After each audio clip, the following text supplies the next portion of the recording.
Estamos de vuelta. Un miércoles Episodio más. 3. Cosas. El segundo episodio lo grabamos al día siguiente No, el mismo día que salió. Y este lo estamos grabando el día que salió el otro. el día que ha salido el segundo. Del primero, 60 personas han empezado el episodio, lo cual me parece sorprendente porque solo lo hemos anunciado en... Esto lo estoy haciendo como opener de espectacular audiencia. No sé quién seguirá aquí para el tercero porque acabamos de sacar el segundo y no sabemos quién se va a ver el segundo. Pero si estás aquí en el tercero es que de verdad te está gustando la experiencia. Así que Gracias eso es. por tu paciencia. Palabra que empieza por P. Paciencia. Eso nos lleva al tema de hoy. Palabras que empiezan con P. Y ahora metemos la intro. En verdad hemos hecho una muy buena intro. Espectacular. Enhorabuena. The Nights Who Say. Con Marta Hervás y Santiago Montero.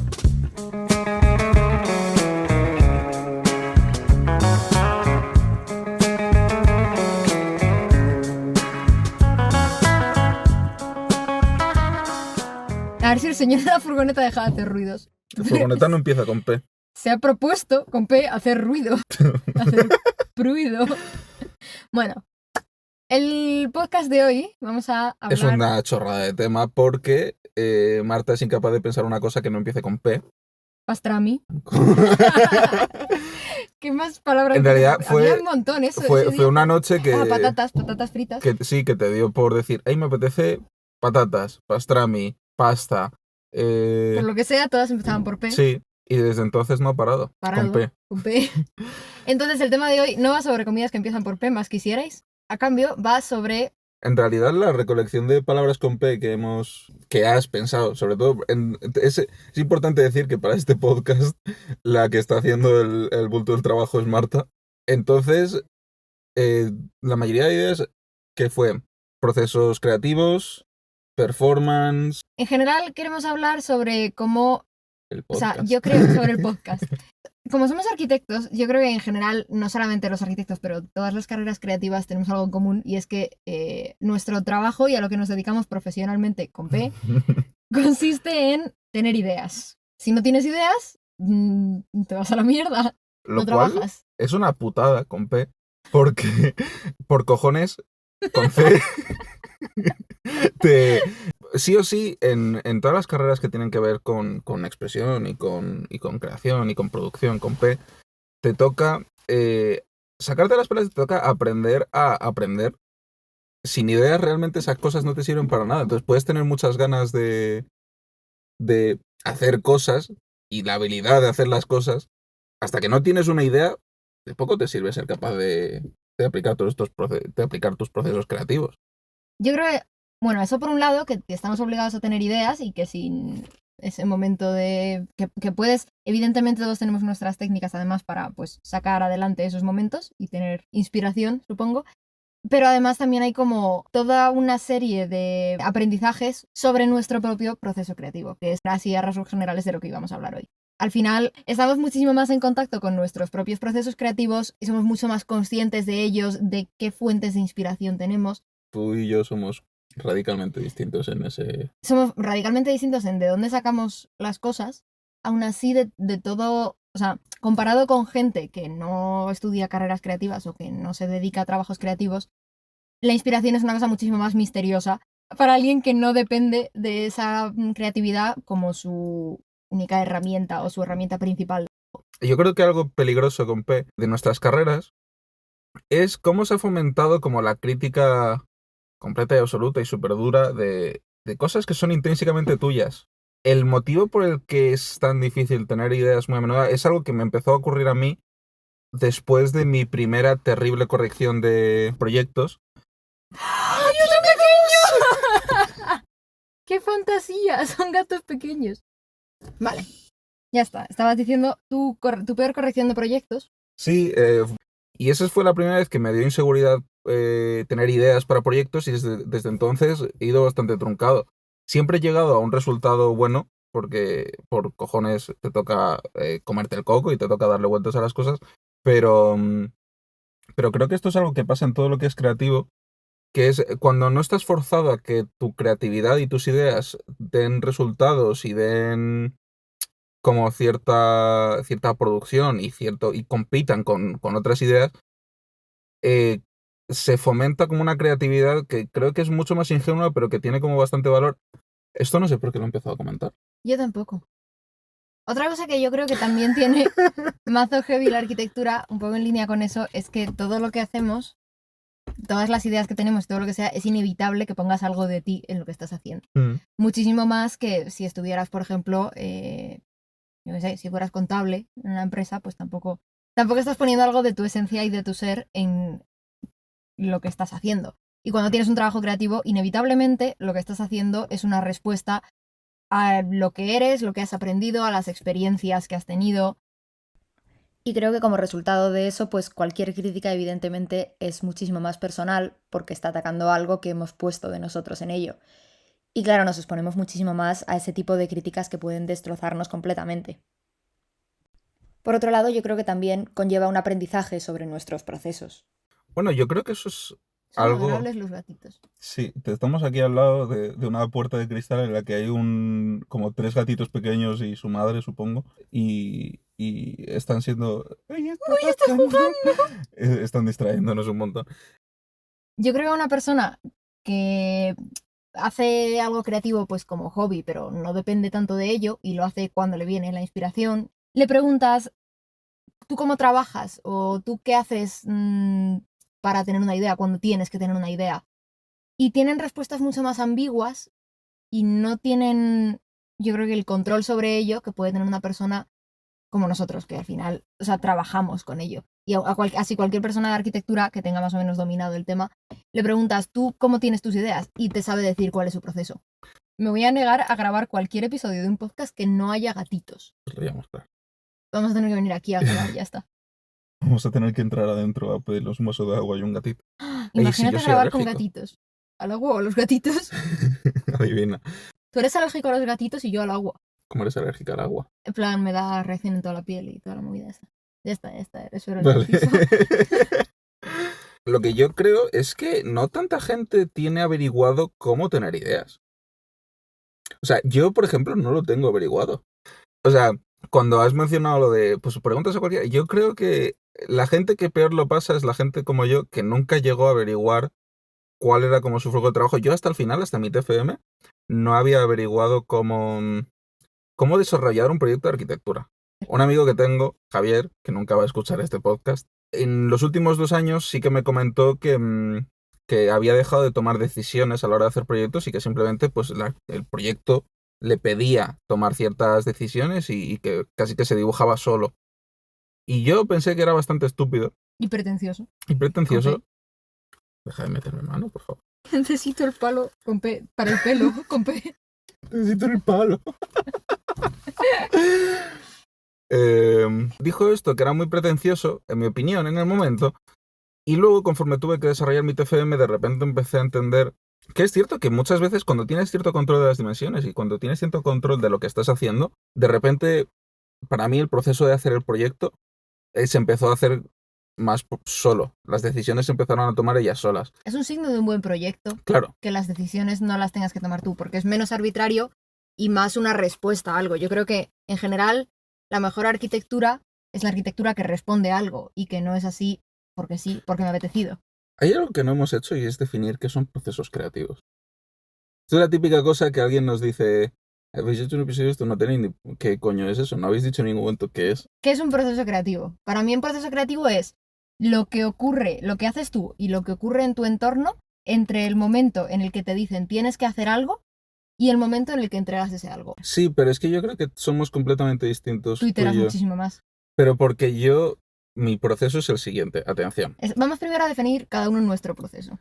Mi proceso es, me dan un enunciado. Ese enunciado me dice un número de cosas. Ninguna realmente me sirve. Entonces empiezo a modelar, sobre todo empecé a modelar. Dibujar hace mucho tiempo que no lo hago. Y dibujo muchísimo más, yo pienso dibujando. En plan, en condiciones. Empiezas a modelar, hasta que alguien ve algo que tú no has visto en alguna de las cosas que has hecho y es cuando empiezas a decidirte a depurar esa versión y iterar. Eso ha desembocado en que yo nunca he hecho algo de inicio a fin muy depurado, sino que he hecho varios proyectos siempre que he tenido que hacer un proyecto. O sea, yo creo que es bastante gracioso que hasta en mi TFM no hubiese terminado de diseñar y de dibujar cosas hasta el día que lo entregué. Fui el último en entregar mi TFM. Aquí la penúltima con P. Por culpa mía, porque no podía soltarlo. Bueno, no, esto ya lo comentamos en... Es que ya no me acuerdo de cuándo es que hemos tenido una conversación con alguien y cuándo es que hemos grabado Yo un preví podcast. hace un tiempo, cuando grabamos el primero, después estaba yo grabando un audio para alguien y dije, y lo confesé en el audio, dije, a partir de ahora voy a estar todo el rato dudando de qué cosas he dicho, a quién y sobre todo qué cosas he dicho en el podcast, y es tu puto problema con P, doble, si no te lo has escuchado, porque yo no me puedo hacer responsable de lo que he dicho. Claro, o sea, yo ahora estoy dudando de si esto lo he dicho yo antes o no. Tú dilo, sí, total. No nos cobran. ¿Era lo que dijiste en el estudio de tu jefe sobre que... Ah, sí, ves, es por eso que pensaba que lo había dicho ya. Yo considero que las cosas que tienen que ver con lo creativo técnicamente no se acaban hasta que las entregas? como estás obligado a iterar. La esencia de ello es, hago una cosa, aprendo de ella, hago otra cosa, aprendo de ella, hago otra cosa, aprendo de ella, y la iteración final es un cúmulo de todas esas cosas que sigo aprendiendo, pero en la escala global de lo que haces tú como alguien que crea cosas, es que cada vez que haces algo cuenta como una iteración. Incluida la Entonces, iteración final. claro, incluso cuando tú entregas algo, técnicamente hay cosas que sigues sin haber hecho bien. La entrega pero que final es sigan... una entrega que está mejor Claro. que las entregas que he hecho antes, pero no necesariamente es la mejor que puedo hacer, es la mejor que he podido hacer en ese momento. Claro. Que sea final es circunstancial. Uh-huh. Es porque alguien me ha dicho, ahora tienes que entregarlo. Sí, pero eso habla sobre otra... Sobre saber cuándo parar sin que venga alguien a decirte, para. No, sobre otra sensibilidad, y es que es la primera gilipollez que te sueltan en arquitectura de menos es más y ese tipo de cosas, que es la sensibilidad de no porque hagas un montón de cosas estás haciendo las cosas mejor. Toda esta versión al minimalismo de las marcas y de estas cosas no es una versión de el minimalismo en sí, sino de una cultura que se ha acostumbrado a una cantidad de información, y hay muchos diseñadores que no saben hacer mucho con poco. Yo creo que no es una cuestión de cuánto estés haciendo, sino de estar haciendo las cosas que tienes que estar haciendo. O sea, no es cuánto hagas, sino escoger qué es lo que vas a hacer. Sí. Saber cuál es tu propio camino para llegar a hacer esas cosas y para aprender cuáles son las cosas que tienes que estar haciendo es muchísimo más valioso que ser capaz de hacer. Y en parte, lo bueno que tiene arquitectura, y yo creo que para lo que sirve un profesor de proyectos, es para presentarle un trabajo y que aunque tú no seas capaz de ver qué le falta, qué le sobra, qué está mal hecho, y tú consideres que está suficientemente bien, una persona con más experiencia y un ojo más entrenado venga y te diga, esta idea no es buena idea. Por ahí te estás colando. Yo voy a sonar como alguien pues, bastante pretencioso, pero no hay cosa que más me frustre, que es, veo algo que han hecho, leo algo que han escrito y se parece tanto a cosas que han hecho hace 2 años, que hace 2 años también estaban flojas. Y son gente que yo veo que, joder, si dedicas tiempo, si te gusta esto, mis interacciones con ellos se resumen a cierta insatisfacción que tienen con lo que hacen. Se espera de ti un mínimo de autorreflexión. Sí, porque he escuchado bastante a menudo cosas como, bueno, esto no lo sé hacer porque es mi estilo o es mi forma de hacerlo. La forma en la que tú desarrollas un estilo, desarrollas una metodología, la forma en la que tú puedes decir, me puedo saltar estas normas porque esta es mi manera, no es... Ya las has aprendido. Claro, no es porque tú lo valgas, sino porque sabes cómo funciona obedecer todas estas cosas y puedes decir, yo no lo necesito. Momento Picasso completo. Claro, Picasso es un señor que me cae fatal, que cuestionablemente, o sea, es un referente más que cuestionable. La cuestión es que esto es un señor que con 15 años manejaba el hiperrealismo de una forma que no te imaginarías. Que no pintaba como pintaba solamente porque es mi estilo porque no supiese. Y no sé hacer otra cosa, sino que él te podía hacer perfectamente, te podía replicar la realidad de forma casi perfecta, con una pintura casi fotográfica. Y decidió que, sabiendo todas esas normas, él iba a distorsionarlas y a jugar con esas normas para hacer lo que hacía. Y más allá de eso, es que yo creo que a mucha gente se le pasa que la gracia de crear algo es para que esas cosas sean consumidas, o sea, es expresión. Y la forma de usar la palabra expresión, la raíz de esa palabra es comunicarse. De la misma forma que tú hablas con otra persona, y depuras tu lenguaje y depuras tu forma de comunicarte con ciertas personas, tú eres capaz de afinar cómo te expresas y cómo trabajas, porque al final todos trabajamos con las mismas cuerdas vocales. Y tu forma de comunicar es tuya y tuya única. Y eso se traduce exactamente igual al arte. Yo creo que a la gente se le olvida que tú cuando estás creando algo, lo más probable es que tú en tu subconsciente estés trabajando el cómo lo vería alguien. La gente, yo voy a sacar aquí una cosa que probablemente a alguien le va a molestar. La gente y muchísimas personas en la escuela hacen esto, que dibuja ignorando que sus planos los va a tener que leer alguien. O sea, cariño, no se entiende una mierda. En el caso de la arquitectura, además, no estamos hablando solamente de una expresión artística, sino de una expresión práctica y técnica. Y tu plano se tiene que poder leer. La expresión gráfica y la expresión gráfica arquitectónica están ahí para dar cuenta de que lo que uno dibuja, alguien lo va a tener que leer. Y no estoy diciendo que todos los planos tengan que parecer planos de construcción y sean la cosa más sosa y aburrida, pero se nos olvida muy a menudo que el punto básico de cualquier plano que dibujamos es la comunicación. Que nuestros planos, nosotros dibujando, es nuestra manera de hablar. Podemos retornar al tema de performar, porque estábamos hablando de todo esto de la expresión. Me he dejado mi proceso creativo, tú explica el tuyo y yo no explica el mío. Es que pensaba que lo habías omitido y estaba a punto de preguntarte y he dicho... Mi proceso creativo creo que es radicalmente diferente al tuyo. Yo empiezo con una fase de investigación muy potente y con la investigación yo creo que la gran mayoría de preguntas que uno tiene se me resuelven. Y a partir de todo eso trazo el proceso y trazo un plan de qué es lo que voy a hacer. La principal diferencia que tengo contigo después es que tú iteras un montón. Soy una persona muy vaga. Muy vaga. Entonces, en cuanto hago una cosa que está suficientemente bien, en vez de iterar, refino. O sea, tú eres muy capaz de tener un proyecto en una segunda entrega y que para la tercera entrega te hayas empezado de nuevo un proyecto que, entre comillas, echa por tierra o que deja de lado el 90% de lo que produjiste para la entrega 2. Sí. En mi caso, precisamente porque me da mucha pereza empezar de cero. Yo casi nunca empiezo de cero a no ser que algo esté, admittedly, suficientemente mal. No hago algo nuevo si considero que hay algo salvageable en lo que he hecho antes.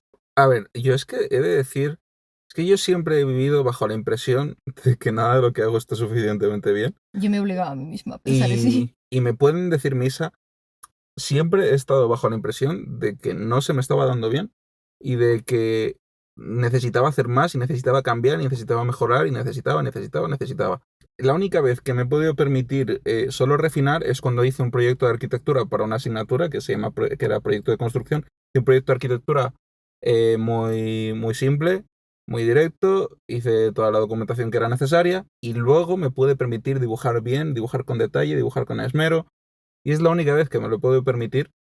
Siempre que he tenido que proyectar para proyectos, he tenido que bailarles el baile y comerme mis problemas. Y eso ha resultado en desechar entregas enteras. Y no porque alguien me dijese esto no sirve por completo, sino porque tú creías que no servía por completo. Pero porque en el cuerpo lo notas, dices, es que esto no es suficiente. Yo creo que me he entrenado a mí misma a ignorar el instinto de esto no es en absoluto suficiente. El poder decir, vale, hasta aquí hemos llegado con esto y a partir de ahora voy a refinar, me ha ayudado a tener entregas finales que a lo mejor son carentes de cosas a nivel proyectual, pero que gráficamente, que también es un poco más mi rama o a lo que me quiero inclinar más, son bastante más apropiadas y están como más depuradas. Esto tiene que ver con la escuela en la que hemos estudiado y con la carrera que hemos estudiado. Esta noción de que tenemos que producir, se traduce en que tienes que optimizar. Y tienes que optimizar, para mí, se ha visto en mi proyecto de arquitectura es mi modelo 3D. Mi entrega son capturas de ese modelo 3D. Entonces, mientras voy haciendo el modelo, voy proyectando, siempre que tengo que proyectar, tengo que modelar, siempre que tengo que sacar planos, paneles, etc, es sentarme un día y ponerme a sacar cosas. Esta es la primera vez en mi vida que ha sido para el TFM en el que he tenido que hacer paneles con anterioridad y tener que revisarlos y tener que rehacerlos y tener que tal y para allá. Pero yo siempre en proyectos ha sido planear la entrega. Es decir, que eso, los últimos 3 cursos de proyectos es algo que empecé a hacer. Es decir, vale, voy a tener estos paneles y voy a meter estos dibujos para tener yo en mente. Esto es como se hacen los efectos especiales también en las películas. Lo que una cámara no ve, no lo dibujas, no lo modelas, no lo trabajas. Entonces, si no va a aparecer un panel, no lo modelo, no lo dibujo, no lo trabajo.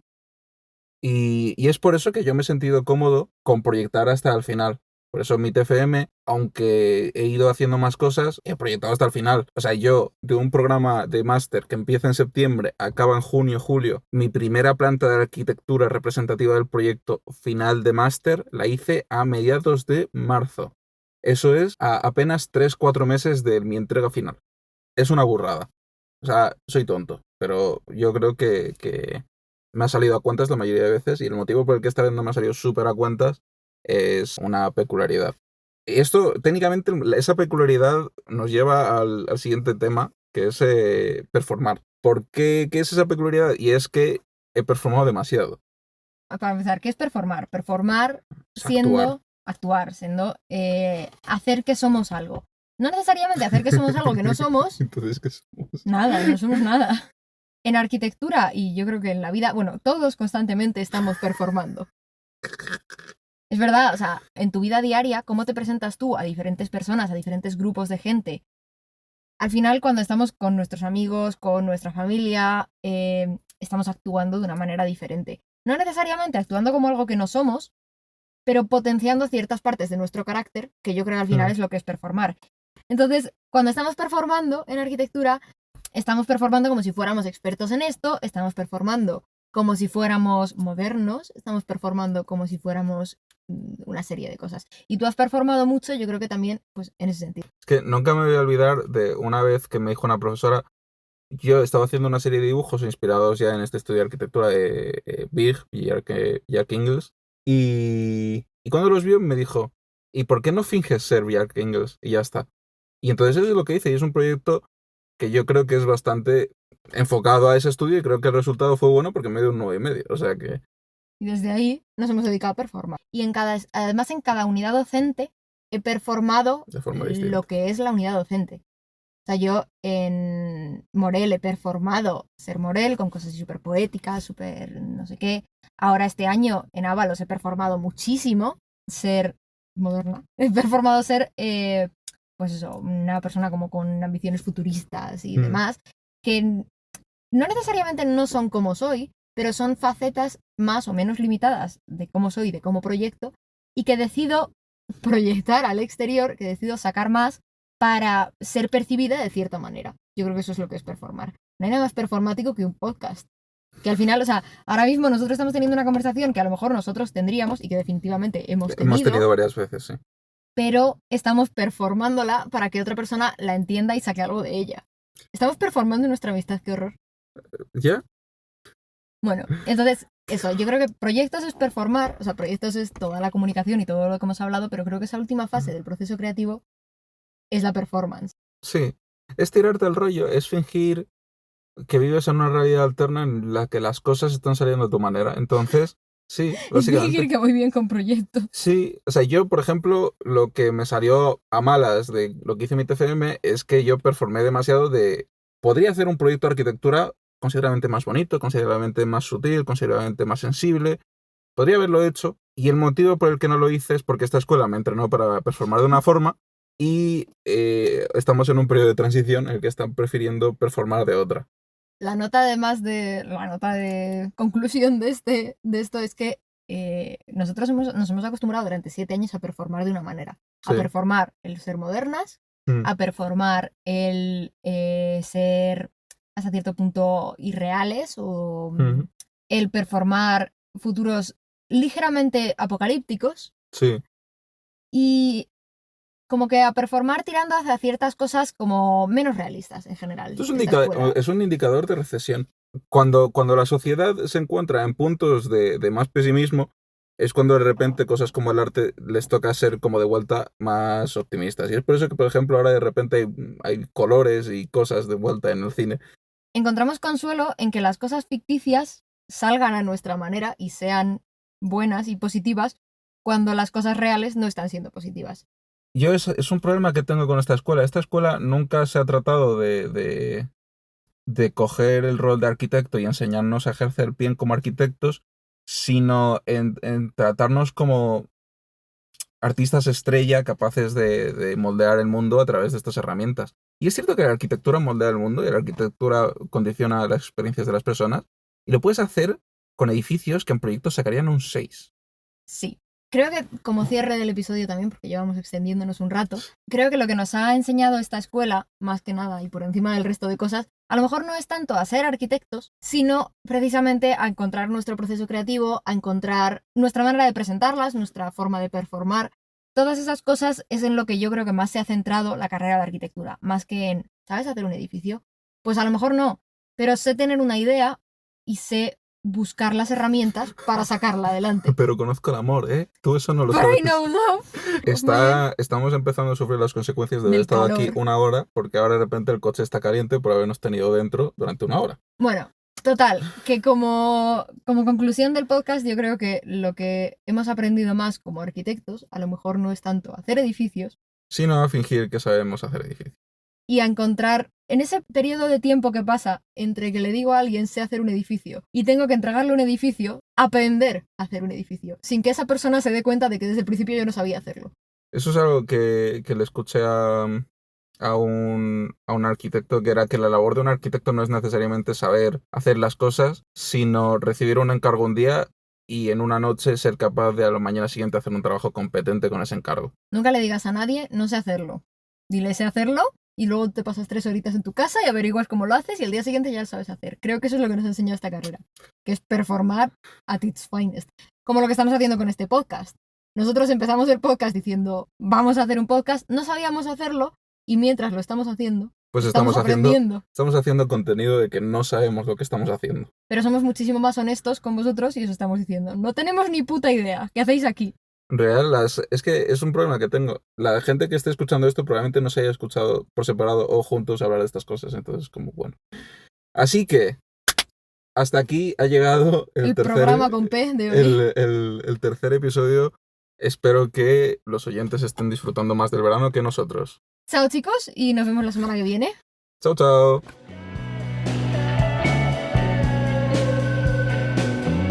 And I know there's been tough times, and I forever get tongue-tied, but I think we'll be just fine.